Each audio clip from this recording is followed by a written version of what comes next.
खोटा वाटतंय तर ते बघूया. कावला स्वतः बोलतोय. आता त्यांना जवळच्या पाहुण्यांनाच विचारून, कावला बोलतो का हो? बरेच जणांना कमेंट करतात का काही फेक न्यूज आहे, कावला बोलत नाही. कावला बोलतो ना हो पाहुण्यांना.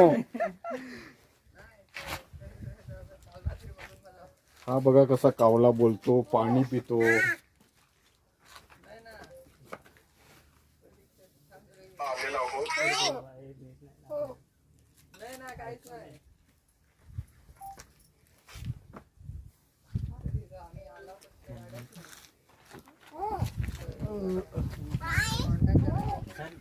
गेलो तूर जेवला का?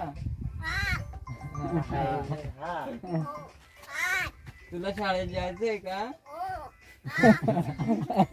झाली तो शाळेत आता ऍडमिशन कराय. आता बसर केलं. नाव काय? नाव काय?